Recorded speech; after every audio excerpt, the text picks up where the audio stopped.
Hola, hola, ¿qué tal amigos? Mi nombre es Emilio Acosta, soy miembro de Venezuela Provincial y el día de hoy tenemos el placer y el honor de entrevistar a un amigo de la casa, como lo es don Manuel Hernández González, quien es profesor catedrático de Historia de América de la Universidad de La Laguna, en España.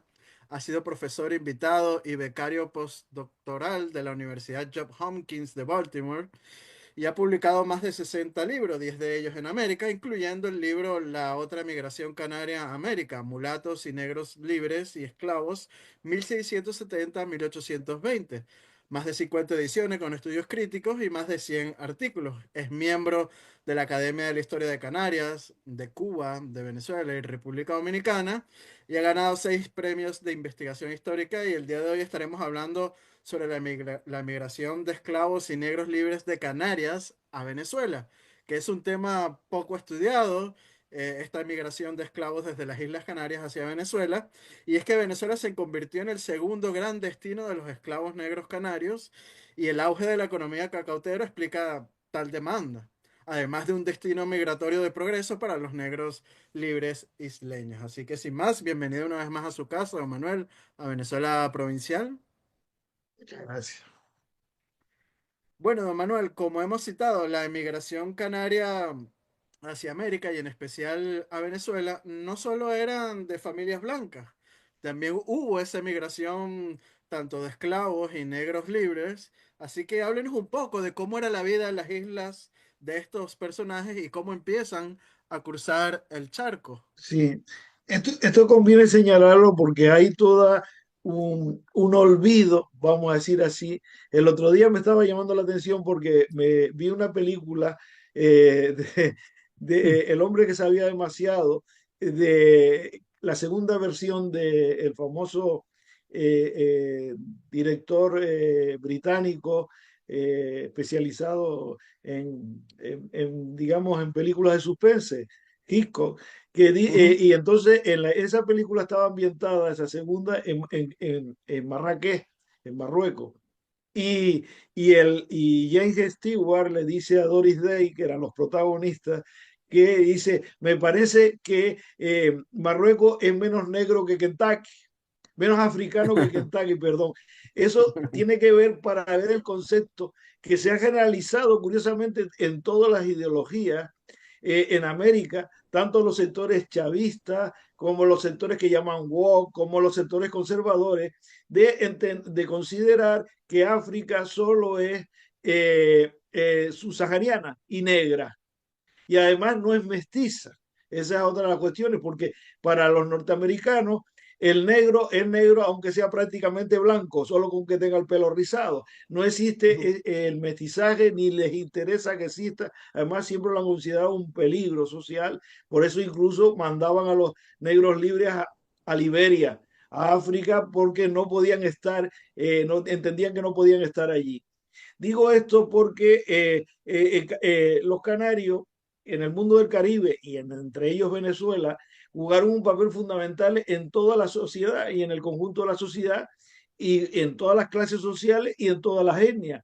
Y claro, eso rompe los tópicos y además favoreció claramente el desarrollo del mestizaje. Y el ejemplo más clarísimo es Santo Domingo, donde la migración canaria fue decisiva en el factor del mestizaje dominicano. Bien, pero claro, eso les rompe los modelos de que el Caribe es solo una sociedad de esclavos, simplista y pretender unificar que tiene que ver Cuba, Puerto Rico o Santo Domingo con Jamaica o con Haití. Y no, son sociedades mucho más mestizadas, sociedades con un papel más importante de la población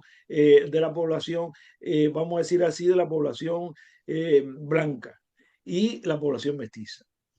Y en el caso de Venezuela exactamente igual, donde hay un 27% de la población que es blanca y un grupo mayoritario de población libre llamada de color, que tiene mezclas de indios, de negros y de blancos.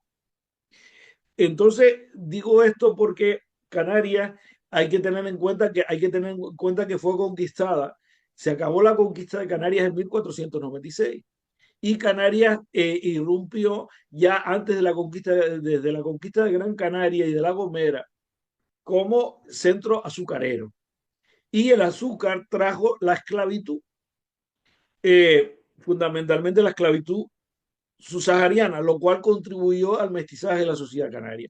Aunque el azúcar entra en crisis a finales del siglo XVI, todavía se mantiene en algunas zonas y todavía a finales del siglo XVII el 10% de la población canaria es esclava. Ese hecho no podemos olvidarlo, porque aunque han sacado cosas de la esclavitud en Andalucía, la esclavitud en Andalucía no pasaba de ser una cosa de servicio doméstico, pero en Canarias se dio lo que se va a dar después en América, que es una esclavitud para el trabajo en los ingenios azucareros. Entonces, esto es importante porque eso favoreció, por un lado, que hubiera una población esclava, aunque a lo largo del siglo XVIII va reduciéndose el porcentaje de población esclava, sobre todo a finales del siglo XVIII es poquísimo. Y curiosamente, la mayoría de los esclavos ya, como son criollos, hay un famoso caso de la última considerada esclava, porque la esclavitud se abolió fuera de Cuba y Venezuela, en la España, digamos, en la España Peninsular. de la, En peninsular. 1833, creo. Sí, sí, pues Rosalía, una famosa esclava, era blanca ya, porque las leyes de Méndez son clarísimas, porque todos sabemos que la esclavitud se transmite por la mujer. El hijo de una esclava es esclavo. No, el hijo de una libre, aunque el marido sea esclavo, no es esclavo. Eso es importante señalarlo. Entonces, ¿qué pasa en la sociedad canaria? En la sociedad canaria del siglo XVIII siguen existiendo esclavos, aunque hay algunos de ingenios azucareros, pero solo en el caso de Adeje, básicamente, en el sur de Tenerife, y además son cada vez menos. Pero lo que sí se ha aumentado considerablemente es, por una parte, la esclavitud del servicio doméstico, pero tampoco muy significativamente. De hecho, en los libros sacramentales a finales del siglo XVIII ya empiezan a registrarlos no como pobres, digamos, como mulatos, ya empiezan a no ponerlos como personas esclavas porque hay una transición. Eso además explica que en Canarias hubiera muchísimos negros libres. Los hubo ya de los que vivían en cuevas. Por ejemplo, en San Bartolomé de Tirajana había una mayoría de la población en el sur de Gran Canaria negra libre, que incluso tenían sus propias cofradías de negros y mulatos en la propia San Bartolomé de Tirajana, que hoy es, curiosamente, la ciudad más turística de toda Gran Canaria, ¿no? Donde están más palomas, digamos, todos los centros, País Inglés, todos los centros turísticos, ¿no? De la isla, ¿no? Una parte importante, ¿no? Eso en primer lugar. En segundo lugar, al obtener fácilmente la libertad, muchos de ellos se dedicaron curiosamente, a oficios. Hubo muchos libres de color, vamos a decir así, negros, mulatos, etcétera, dedicados, por ejemplo, a la zapatería, como zapateros, como Ujú. molineros, como carniceros, pero incluso como sepultureros, pero además, y esto es muy importante, como marineros, como estibadores. Por ejemplo, y eso explica, por ejemplo, la famosa rebelión que mató al intendente Ceballos, el padre que fue el primer virrey del Río de la Plata, Pedro Ceballos, Juan Antonio Ceballos. La mayoría de la población que fue además condenada, etcétera, eran mulatos y negros libres. Es muy importante. Se han hecho incluso estudios en la concepción de la Santa Cruz de los enterramientos y llamó la atención la cantidad de población con rasgos mulatos y negros que había. En su mayoría eran libres, no esclavos, claro, pero evidentemente la sepultura no se puede saber si es esclavo o es libre, ¿no? Eso va a jugar también un papel muy importante porque muchos negros libres canarios van a ir a Venezuela y se van a establecer, por ejemplo, en La Guaira, porque La Guaira fue la capital, digamos, junto con Puerto Cabello, portuaria de la Capitanía General de Venezuela, y ahí hay una importante colonia. Por tanto, es interesantísimo la contribución. Ahora veremos unos casos, y yo calculo que en torno al 10%, y lo he podido mirar, incluso aquí tengo hasta una lista de la Catedral de Caracas. ¿Por qué? Porque en las parroquias, solo a principios del siglo XIX, o sea, muy tardíamente, los obispos ordenaron que se separara la población entre esclavos libres de color, vamos a decir así, indios, mulatos, mestizos, etcétera, como llamaban de servicio. Incluso en los documentos aparece de servicio, Ujú. y los blancos. Pero eso sí se hizo, sin embargo, en la capital. En la capital se establecieron libros de bautismo, de matrimonio, donde se registraba la población dividida.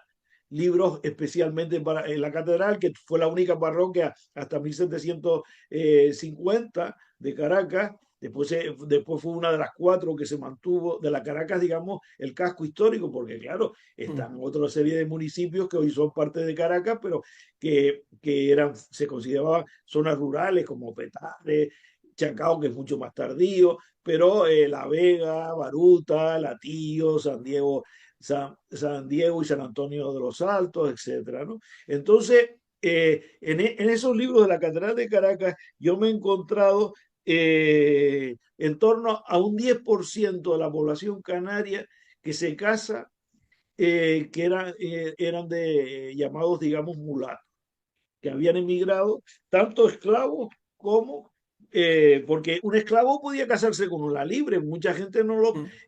cree que utópicamente, pero como pasaban en Adeje, había Ujú. muchos esclavos y esclavas que se casaban con personas libres.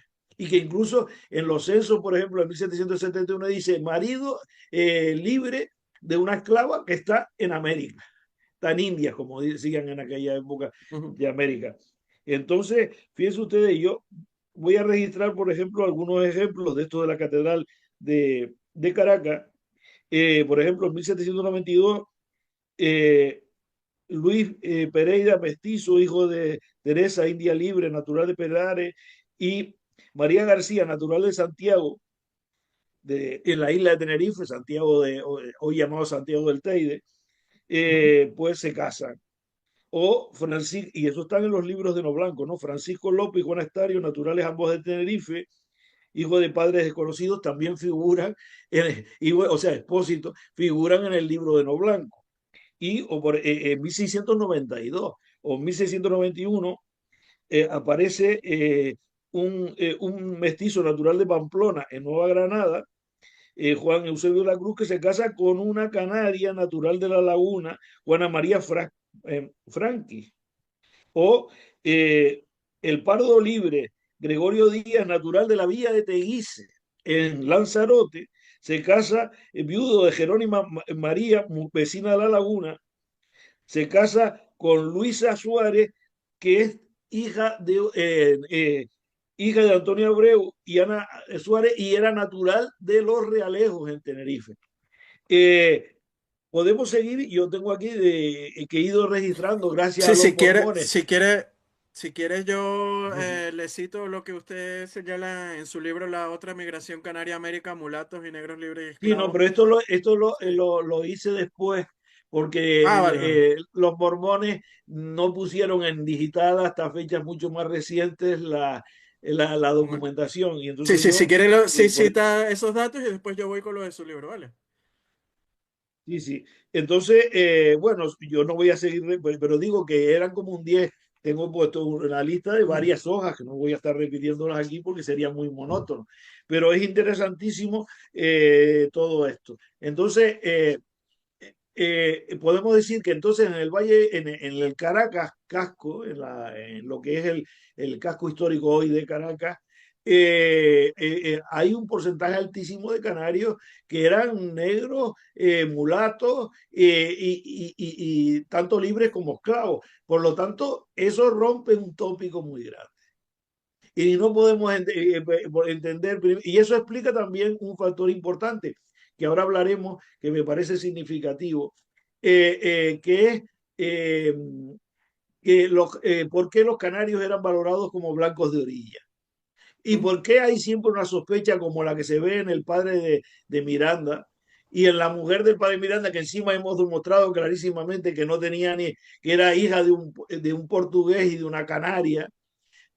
Todos los tópicos de que eran pardos, que no sé qué, que no sé cuánto, porque hay unos prejuicios sociales que están ahí, pero que los historiadores que hacen análisis simplistas, que desgraciadamente Ujú, hay mucho. Voy a decir un dato que me dejó absolutamente alucinado. Una historiadora acaba de publicar en un artículo, una historiadora venezolana, eh, ujú. diciendo que Cortés de Madariaga era un pardo. O sea, un señor que era chileno, canónigo de la catedral de Caracas, era pardo, no sé dónde sacó. Y otra mayor disparate es que José Domingo Díaz, que era expósito, Ujú. decía que era mantuano. Es que es el borde de los Pero disparates. fíjese que de José Domingo Díaz sí escuchaba hasta que es pardo. Eso sí lo escuchaba. Eso fue un invento que le hizo su enemigo y antes amigo, que era hijo, que era hijastro de un canario, que era el que se le atribuye además el himno nacional de Venezuela, que era amigo de Miranda, ahora no Es me acuerdo, ojo. Miguel Salia, Salia. Sale. Ajá. Salia fue el que él, cuando era redactor de la Gaceta de Caracas, que había dirigido con anterioridad en la etapa realista, cuando José Domingo Díaz, para vengarse de él, dijo eso. Pero Mm. evidentemente es falso completamente por a todos los niveles. Da lo mismo, pero el que no se puede mentir en ese tipo de cosas, no era hijo de un, para denigrarlo, además dijo que era de un sangrador, un curandero mulato, que Ujú. está inventado completamente, ¿no? Pero eso es una cosa y otra negar que era expósito y que fue recogido por una familia que además tuvo tan estrecha relación de curas canarios, que uno era canónigo, el otro era párroco de Santa Rosalía, de Caracas, que yo me he encontrado que el hijo, que fue un gran escritor en la península y se han publicado libros sobre él, pero todo el mundo ignoraba que era caraqueño, los Argotes fueron sus padrinos y incluso lo bautizaron en Caracas. Me llamó la atención porque estaba bautizado en Caracas, tanto en la catedral, donde estaba el canónigo, como en la parroquia, como si se, digamos, se bautizara, que se pudiera bautizar dos veces, lo hicieron simbólicamente. Por eso digo que hay muchos tópicos al respecto. Pero lo que es interesante es que por eso los canarios hay que, a veces, determinada historiografía trata de ignorarlo porque rompen los modelos. Y eso no interesa para una historiografía monolítica basada en la exaltación de los valores nacionales, etcétera. Y eso está ya en la guerra civil. Y por eso yo quería señalar, y por eso voy a insistir en un tema que, que hablaré ahora, pero quería señalar también en otras zonas donde había canarios que eran mulatos. Y uno de los sitios que estaba era la cumbre del Valle de Caracas. Los montes aledaños al Valle de Caracas se pueblan con canarios que tienen, curiosamente ahí los prejuicios sociales son menores, igual que pasa en el interior. Y es el caso, por ejemplo, del lagunero Lorenzo Carpio, que no tiene rubor para proclamar el color de su piel y se casa en 1799 con la viuda Bárbara Romero. Parece que si los canarios de color dudoso, que no son ni esclavos ni artesanos, cruzaban la línea del Valle de Caracas para huir del estrecho corsé de la pureza racial, como si fuera una liberación. Otro caso que señalo que es interesante es Curiepe. Curiepe fue Ujú. un pueblo fundado por negros libres que habían huido del Caribe inglés, holandés, etcétera, y que la corona les dio la libertad y les dio la posibilidad de formar un pueblo. Sí, Algo negros y parecido a lo que marrones. pasó en Santo Domingo, en San Lorenzo, no, en San Lorenzo de los Minas. Pero la diferencia o el caso de Nirgua, donde sí se fundó un ayuntamiento de mulatos expresamente, porque se les consideró, se les dio el privilegio por haber participado en la conquista de esta región. Nirgua está hoy en el estado de Yaracuy, pero está cerca del estado Carabobo, de Valencia, de Montalbán, etcétera. Pero en Curiepe, sin embargo, no le dieron ayuntamiento, no le dieron jurisdicción. Curiepe dependía de Caracas, pero sí se formó como pueblo. Entonces, allí me llamó la atención que un mayordomo canario, Agustín Sanabria, y el zapatero pardo gran canario Domingo Soriano, que dice que vivía allí ejercitándose de extraer aguardiente, de hacer, digamos, Sí, bebidas transformar espirituosas. aguardiente de caña, Es un excelente testimonio tanto de la perspectiva cultural como social para explicar el papel desarrollado en el mestizaje de los isleños. Y nos habla del sincretismo, la complejidad y la riqueza del mestizaje cultural que se encierra en esta sociedad. Dice, en personas como decía el propio Sanabria, vivo aquí buscándome la vida por tierras barbolbeñas. Eh, y se relata cómo los dos tocaban el arpa y realizaban una fiesta tan profundamente arraigada en su tierra y que difunden por Barlovento, que ahora dicen que es exclusivamente negra, entre comillas, lo de negra, pero realmente ahí el mestizaje canario está clarísimo y ahí está documentado. Y esto es un documento del siglo XVIII. Dice él, los dos tocaban el arpa y realizaban una fiesta, como es el velorio con niños de Caucagua, que era una zona más esclavista, y de Curiepe, que como he dicho es de negros libres, por una promesa. Es un ejemplo del sincretismo cultural presente en festividades en que se siente la influencia isleña, como los de las fiestas de la Cruz, tan importantes, los velorios de la Cruz, tan importantes en esta región, en el propio Curiepe todavía hoy, los famosos diablos de Yare, que son diablos del Corpus Christi, que Ujú. no es un invento de, digamos, de influencia negra, están en Canarias, y yo tengo documentos de canarios que se vestían de diablos en el mismo Caracas, como los Toledo, por ejemplo, ocultos como el Jesús Nazareno, el Señor de humildad y paciencia, son ejemplos de todo eso. Entonces estoy señalando cómo esa población mestiza contribuyó a, digamos, la canaria, parda, como se llamaba, mulata, como se llamaba en la época, a hacer el mestizaje importante de elementos de la cultura popular hoy presentes en Venezuela. Es el caso, por ejemplo, en el Guapo, que es una localidad que fundaron los canarios, de hecho, un hijo de Juan Francisco de León.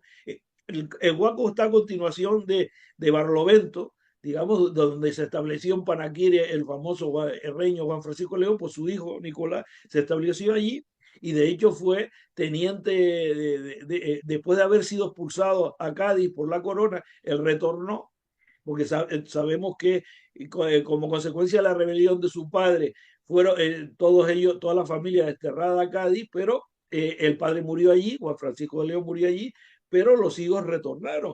Y uno se estableció después, fue el fundador de Latillo. En los altos del Valle de Caracas, pero Nicolás de León, pues bien, un guarda de este señor era un pardo gran canario llamado Juan Santana.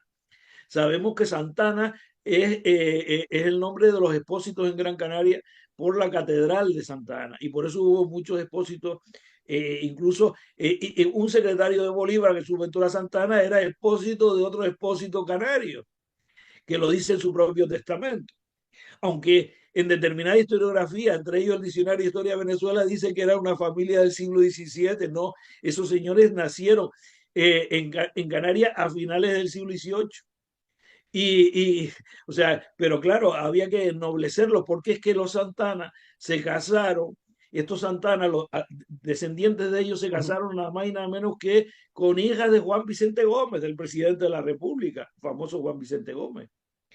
Eh, Bien, pues el caso del pardo Juan Santana, pero también un caso que me llamó la atención, porque en el mundo del Oriente, el Oriente estaba escasísimamente poblado. Hay que recordar que Guayana, en vísperas de independencia, apenas tenía 40.000 personas, la mayoría de ellas eran indias. Eh, pero allí, por tanto, se empezó a desarrollar unas nuevas sociedades que estaban, digamos, en comienzo cuando estalla la independencia. La independencia fue como una ruptura de una sociedad que estaba en expansión, como era la Capitanía Ujú. General de Venezuela, que había sido respaldada por la decisión política de Gálvez de crear a todo ese territorio que hoy es Venezuela, la Capitanía General. Pues hay una de estas ciudades que se intentaron, ciudades que eran más de nombre que reales, pero la corona en ese momento intentó expandirla en el Orinoco. Es el caso de la ciudad real, de la Real Corona de Moitaco, que fue uno de estos pequeños pueblos que la corona le dio, que en 1773, fundación con 46 familias, de las cuales eran un total de 121 personas españolas, pero la corona le dio simbólicamente, para intentar promover su desarrollo, pues le dio el título de ciudad. Y entre las Ujú. personas que estaban allí, eh, y esto es muy significativo, entre las personas que estaban allí había un personaje que me llamó mucho la atención y que, bueno, ese lo estudié yo en los Canarios de la Ujú. Venezuela colonial, que era uno que él se había cambiado el nombre, pero que otros de sus compatriotas como, eh, lo denunció como esclavo de los Piar y decían que se llamaba Felipe Piar. Todos sabemos que los Piar es una familia muy clara de Santa Cruz de Tenerife, de comerciantes importantes, uno de los cuales, Fernando, fue el padre del famoso Manuel Piar. Está documentado hasta la saciedad, a pesar de todas las mitologías que han creado, de que si era hijo de un príncipe, que no sé qué, no sé cuándo. Pues este hombre estaba metido en esta ciudad del interior del Orinoco Alto, ¿no? Y entonces fue denunciado diciendo que era un esclavo. Lo cual es interesantísimo porque muchas de estas personas pueden que era verdad que había cambiado su nombre. ¿Quién conoce en esa zona, en una época que evidentemente no había internet, ni teléfono, ni nada por eso? Pues huían allá y quién va a saber, pero había un gomero que lo había conocido, que había vivido en Santa Cruz, que lo denunció como esclavo. Entonces hizo un proceso y por ese proceso yo me lo encontré en el archivo que hoy, del proceso de la audiencia que hoy está en el archivo de la Academia Nacional de Historia de Venezuela, y demuestra claramente cómo estos canarios, mulatos, esclavos, la frontera se rompía rápidamente con la distancia. El interior del país favorecía, igual que se favorecía que los canarios que estaban casados en Canarias se convirtieran en vígamos y era muy difícil Ujú. de controlar, y eso lo decía el propio obispo Martí, que se encontraba montones de ellos por el interior. ¿Quién controla eso? Pues pasaba con los esclavos y eso demuestra la permeabilidad social, porque claro, cuando estamos hablando siempre con tópicos de mantuanos y tal, la sociedad venezolana era mucho más compleja y mucho más diversa, mucho menos simplista, y por eso quería señalar estos casos porque son interesantes. Otra cuestión que quiero plantear es lo que supuso la pragmática sanción de 1776, que yo lo considero como el ejemplo de cómo las tensiones sociales se van a ir desarrollando en los finales del siglo XVIII entre una élite mantuana que, eh, que está siendo contestada por blancos de orilla, por pardos. El ejemplo claro es la lucha por controlar la jerarquía de la milicia, pero también las famosas gracias a Isaacar, que fueron tan contestadas por los mantuanos. La gracia al Ujú. sacar es automáticamente un pardo, si tiene posición económica, puede blanquearse y por tanto acceder a los privilegios que tenían los blancos de acceso a la universidad, por ejemplo, a las canonjías, etcétera. Entonces, eso crea tensiones y junto con las gracias al sacar y con el crecimiento extraordinario de una población libre de color que crece gracias al desarrollo económico de nuevos sectores como el café, como el tabaco, como el añil, que son emergentes y son importantes frente al Al cacao, cacao. hasta el punto de que a principios del siglo XIX ya solo el café ya era el 20 y pico por ciento de las exportaciones venezolanas, en 1804. Entonces, todo eso nos cambia la perspectiva, pero la pragmática sanción de 1776 no, fue una pragmática que la corona quiso para dividir socialmente, porque no fue hecha solo para América, sino para toda la monarquía. Solo que en América se aplicó con criterios de raza. Ujú. Y en Que España por cierto, el predominante con. rey, el rey tuvo que sacar varias reales cédulas diciendo que nada tiene que ver con la raza.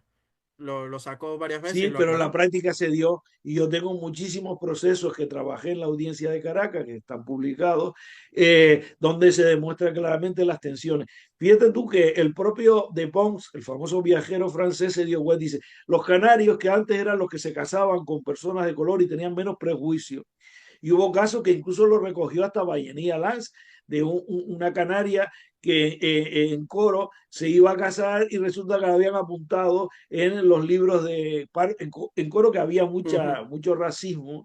La habían apuntado en los libros de Pardo y ella reclamó, era de apellido Naranjo. O sea, y hasta el propio Vallería Dan en su libro Críticas que fue el primero que se planteó ese cosmos mestizo de la sociedad venezolana, en sus críticas, no en el famoso cesarismo democrático, que es el libro más Ujú. famoso de él, sino críticas de Sanctitud, Razón, pues se planteaba eso. Eso creó enormes tensiones, porque ¿quién define qué es un blanco y quién es un pardo en una sociedad profundamente mestiza? Lo estaba dando a los curas, que un cura registrara en un libro de bautismo o de matrimonio y se daban la paradoja que un cura podía registrarlo como blanco en un casamiento y después en el bautismo lo registraba como pardo, porque porque el color de la piel se convierte en un elemento cultural, etcétera, de tensiones sociales. Y eso, evidentemente, en los canarios se va a dar y los procesos son bastante interesantes, pero hay algunos canarios, sobre todo primos, parientes, que quieren que porque el cambio, la pragmática depositaba, era un cambio cualitativo, en primer lugar, porque quienes podían negarse al casamiento eran los parientes más Los cercanos. padres. Si había padres, si no, hermanos, etcétera, podían negarse. Pero quien decidía, y este es el segundo cambio cualitativo, no era el cura como hasta entonces se hacía, el vicario eclesiástico, sino ahora el alcalde, lo cual ya convertía el tema en un hecho político.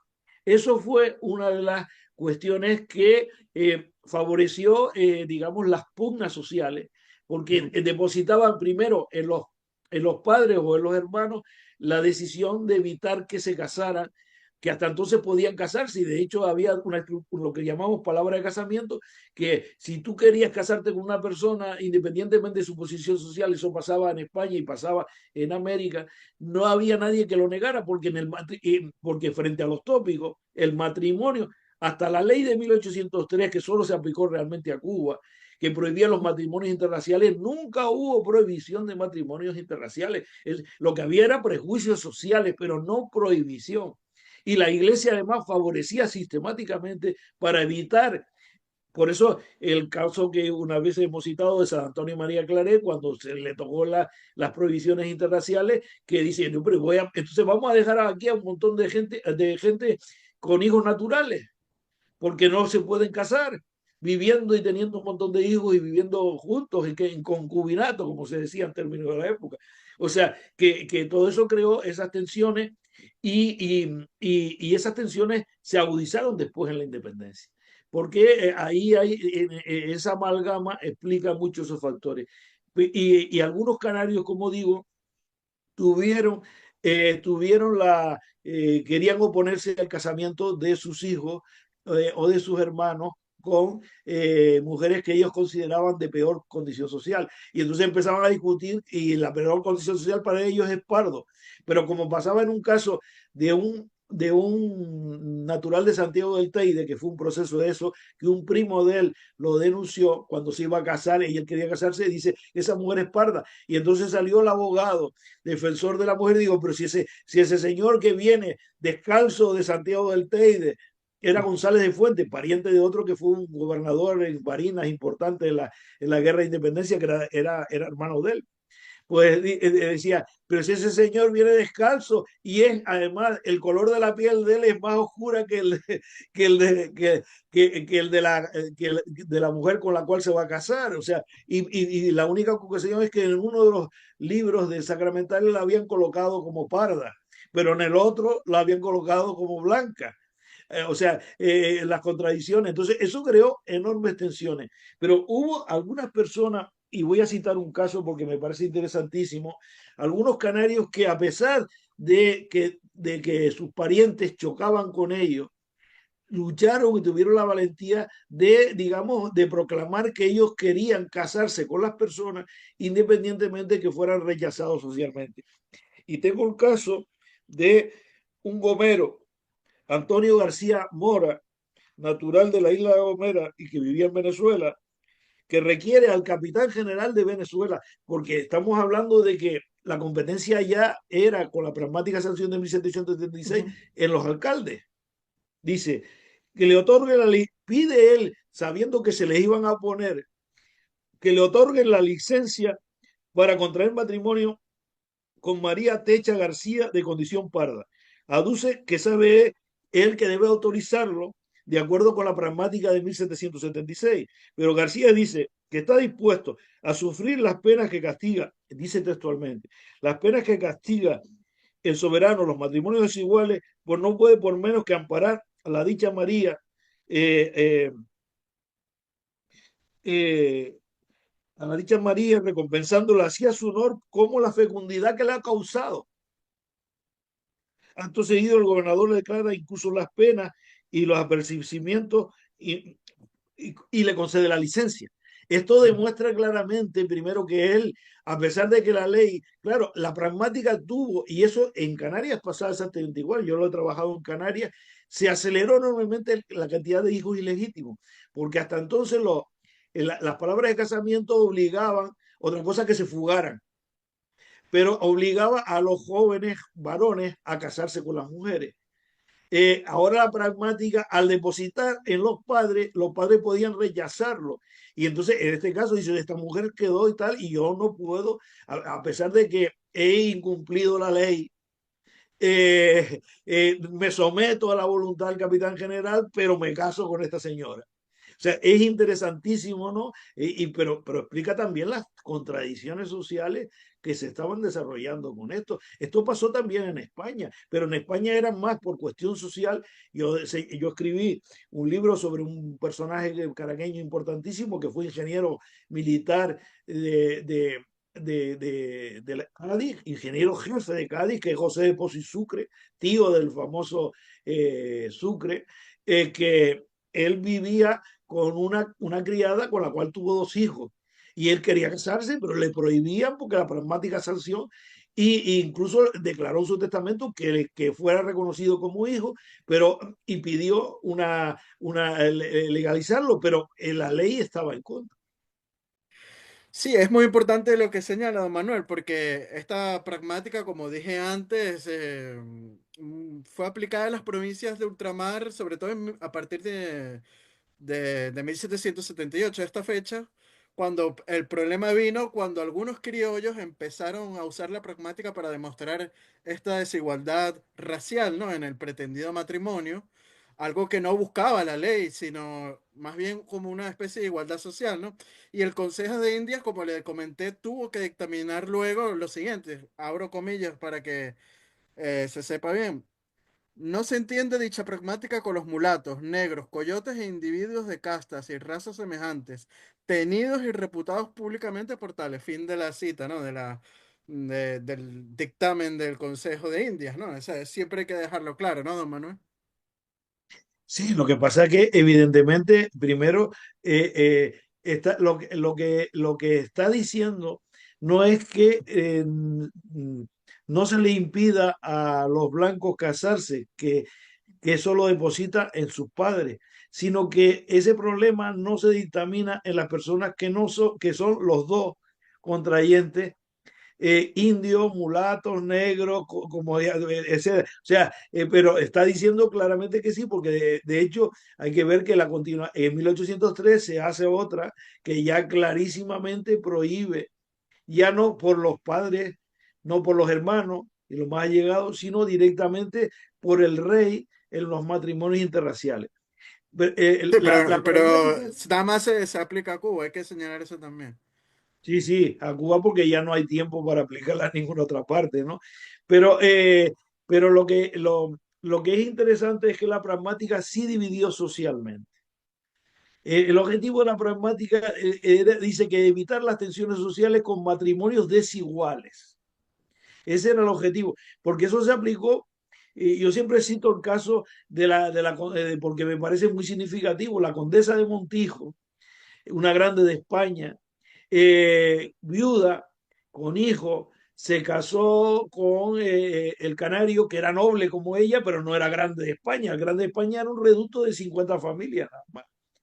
José de Lugo, Viña, que además era director de los Reales Estudios de San Isidro. Después fue consejero de Bonaparte, pero eso es otra cuestión. Él pidió casarse y ella pidió casarse, pero el rey lo autorizó, pero con varias condiciones claras. Primero, que fuera un matrimonio secreto, que nadie lo supiera. En segundo lugar, que los hijos de ese matrimonio no heredaban de la madre. Pienso, es increíble, o sea, solo podían heredar de su padre, pero no de la madre. Esas fueron las condiciones. Por lo tanto, la contradicción de este modelo es que lo que va a acelerar, y lo aceleró en toda España, en Canarias fue exageradamente grande, elevó enormemente el índice de hijos ilegítimos. Porque aquellas personas, en Canarias no era el problema del color, el problema era social. Los ilegítimos, como las mujeres hasta entonces estaban respaldadas por la iglesia y podían casar, obligar a los novios a casarse cuando estaban en condiciones, cuando habían demostrado que se habían dado la mano, que cuando la mujer tenía ya una barriga proeminente y hubiera sido una desgracia social que el hijo naciera fuera del matrimonio, la iglesia favoreció eso. Pero la pragmática, al depositar en los padres les importaba tres pitos el amor de su marido, de su hijo. Digo su hijo porque el 90% de los casos, no siempre, como el caso de la condesa Montijo, era el contrayente más acomodado, el hombre, El que la varón, mujer. sí.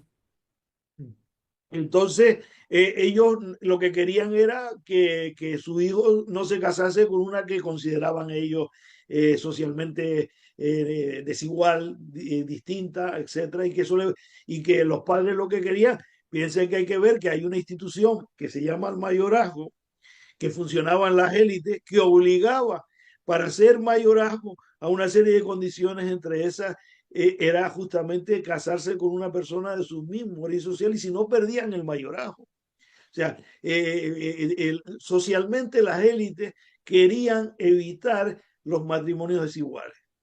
Ahora, si ese desigual tenía una gran fortuna, se hacían los suecos, eso sí. Pero si era una pobre de solemnidad, pues no. Y eso es evidentemente lo que jugó la pragmática.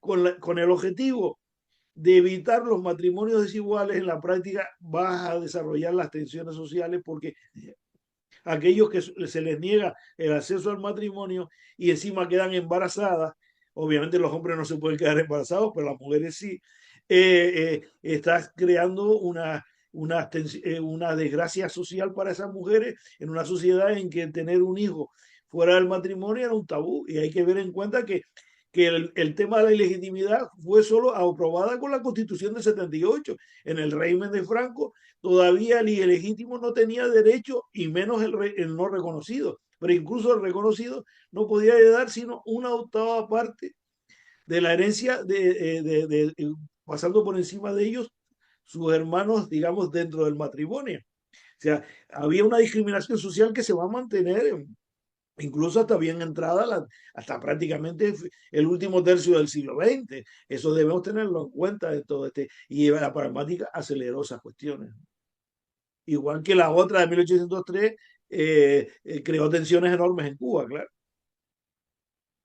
Correcto, don Manuel, pero yéndonos un poco al tema central del podcast, que es la esclavitud y los negros libres de canarios en América, me gustaría hablar un poco de su libro, ¿no? La otra migración canaria a América, mulatos y negros libres y Es un esclavos. artículo, no un libro. Es un Perdón, artículo. del artículo, perdone. Sí. La otra migración canaria a América, mulatos y negros libres y esclavos 1670-1820, porque da muchísimos datos documentados de esclavos que emigran a Venezuela. Así, por ejemplo, tenemos el caso, voy a citarlo, abrimos comillas, el segundo gran destino de los esclavos canarios es Venezuela. El auge de la economía cacautera explica tal demanda. Así, por ejemplo, en 1714, el alférez Pedro Hernández Peniche da su poder a Martín Pérez de Anda, próximo viaje a La Guaira, para que le vendiera un esclavo de color pardo llamado Lorenzo, de 22 años, que había comprado en Lanzarote a Juan González Sepúlveda. Es habitual su venta en los barcos de registro del tráfico canario venezolano. En 1726, el palmero Manuel López vende al pardo Antonio Narciso por 160 pesos al capitán Bernardo Espinosa. En 1732, Pantaleón Jiménez, vecino de Canarias, da por poder a Julián Ladrón de Guevara para vender uno suyo pardo Manuel en La Guaira. En ese mismo año, el lagunero Luis Quesada y Molima vende para La Guaira otro negro, José Antonio, de 19, comprado en Icot por 160 pesos. En 1753, Bartolomé Antonio Montañez, vecino de Santa Cruz, vende al capitán Antonio José Eduardo un esclavo negro, Antonio Nicolás, de 24 años, que le estaba sirviendo, adquirido a Ana Josefa Fernández del Castillo, viuda de Patricio Fisimón. La dicha la hubo 15 años antes a Gerardo Morphy. En 1771, José Sánchez Izquierdo vende a Juan de la Vega Arredondo, vecino de Caracas, por 290 pesos, 200 en moneda de Indias, de mano de Martín de Echeverría, de la misma vecindad, y 50 en Caracas. Uno negro, José Antonio de 37, lo tenía en su poder desde hacía 2 años y lo había heredado de Sebastián Sánchez, sus padres. Y ya culminando, usted señala, don Manuel, sobre sus trabajos en Venezuela, los hemos encontrado tanto en el mundo rural, en las plantaciones, como en la urbe. En esta última, tanto en el servicio doméstico como en el artesanado. En ese último vemos al oficial de zapatería Pardo Canario Silvestre, residente en La Guaira, al que el gran canario del barrio de San Roque, Simón Rodríguez Espino, cultivador de un conuquito de malojo de 3 almudes, a cargo de su cuñado y compadre Juan de la Rosa, le dio 24 pesos por unos cordobanes vendidos a crédito. Fin de la cita del artículo de don Manuel, ¿no? Pero quisiera preguntarle, como hemos citado, ¿cómo era el comercio de estos esclavos con el mantonaje dueño de las haciendas? No te entendí porque hubo como un pequeño corte ahí. Sí, quería preguntarle, don Manuel, ¿cómo era este comercio de esclavos, sobre todo con el mantonaje dueño de las haciendas en Venezuela? Bien, básicamente no era tanto con el mantuanaje, sino, vamos a ver, a lo largo del siglo XVIII se dan dos cosas importantes que explican este cambio, porque incluso yo tengo el caso de un esclavo que le garantiza en 1809, en vísperas del conflicto venezolano, a cambio de que le dé el dinero allá, le permite irse de esclavo, digamos, para América. Lo que estaba pasando eran dos cosas importantes. Primera, que en Canarias ya no era tan importante la esclavitud, porque había una abundancia de servidumbre libre. Eso es un factor también. El otro factor importante es que el esclavo nacido en Canarias tenía unas ventajas frente al esclavo bozal, que era un esclavo que tenía una formación, que sabía hablar perfectamente castellano, que tenía un oficio, etcétera, y entonces estaba muy bien valorado en América. Y los Susamos ganaban bastante dinero vendiéndolo en América, particularmente en Venezuela, también en Cuba, pero ahora estamos hablando de Venezuela. Ujú. Era rentable, porque esas personas van a jugar un papel importante porque tienen una formación, un oficio, saben, lógicamente hablan perfectamente castellano, etcétera, y esa es la razón por la cual son valorados y además los llevan en los barcos porque ganan mucho más dinero vendiéndolos allí que vendiéndolos en Canarias. Ese es un factor fundamental. Primero porque allí se pagan pesos fuertes, que es un Ujú. 33% más que la moneda de Canarias, la moneda provincial de Canarias. Y en Sí. segundo lugar porque allí vale mucho más que en Canarias, donde hay una abundancia de servicio libre, ¿no? Hay que tener en cuenta que en el siglo XVIII además hay un cambio social, se refuerza la medianería en Canarias. Piense que cuando entra en decadencia el viñedo, en que se había basado en el trabajo de los jornaleros, ahora que hay que pagarles un salario, ahora se le da al medianero. El medianero no se invierte porque le dan la mitad o un tercio de los beneficios en cambio de su trabajo, o sea, no hay salariación y además las hijas puede que eso van a mantener a lo largo de los siglos, van a ser criadas de sus amos, de los amos de los medianeros. Por tanto, eso explica justamente el cambio que se da en Canarias, que señalamos al principio, de que empieza a descender el número de esclavos y esos esclavos que han nacido en Canarias terminan, muchos de ellos, en los dos destinos que los canarios eran particularmente rentables esa esclavitud, que es Cuba y Venezuela, donde hay una capacidad económica, y no eran tanto para trabajar como esclavos en los ingenios azucareros o en los cacautales, sino fundamentalmente en los oficios. Yo tengo incluso hasta de maestros de cantería, esclavos que fueron vendidos, no en este caso en Venezuela, pero sí en La Habana. Pero muchos artesanos y servicios domésticos sí, porque tenían las ventajas que hemos señalado. Bueno, hemos hablado un poco de los esclavos, pero quisiera preguntarle también qué situación conseguían los negros libres al llegar a Venezuela. ¿Se integraban fácil a la sociedad provincial venezolana o sufrían discriminación de sectores como los criollos mantuanos? Bueno, discriminación la tenían, pero como la tenían también los blancos de orilla. O sea, en una sociedad en la cual los mantuanos quieren constantemente mostrar que son los importantes, que controlan el poder, que controlan la milicia, que controlan los ayuntamientos, que tratan que controlan los cabildos catedralicios, etcétera, las parroquias más ricas, pues lógicamente hay tensiones. Pero las mismas tensiones que hay con los blancos de orilla. La ventaja que tienen los pardos canarios es primero que saben un oficio, bien la marinería, bien la zapatería, bien la platería, y esa sociedad demanda esos trabajos, escasean esos trabajos y ellos están cualificados y por tanto tienen mejores posibilidades. ¿Por qué? Porque la economía está mucho más pujante. En Canarias el siglo XVIII es un siglo de crisis total y no hay apenas recursos para esos oficios. En Venezuela se demanda. Es como que pasa con los clérigos.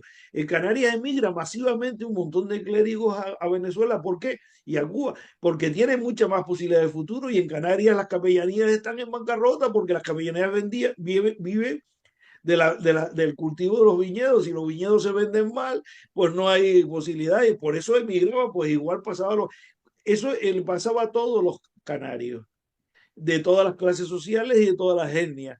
Las posibilidades de futuro las tenían en América y en Canarias no. Es una cosa que pasa distinto en la migración, por ejemplo, a Cuba del principio del siglo XX.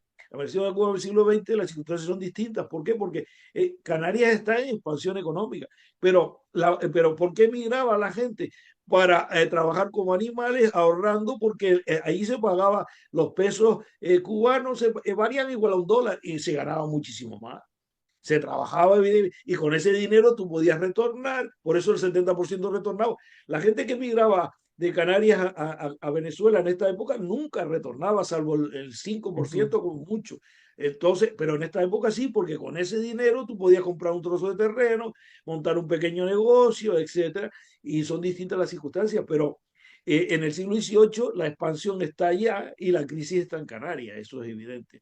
Y por tanto, eso explica que todos los grupos sociales canarios pues emigraran tan masivamente al mundo americano, particularmente a los dos grandes destinos con los cuales tenían conexiones, cadenas migratorias, etcétera, que era Venezuela y Cuba.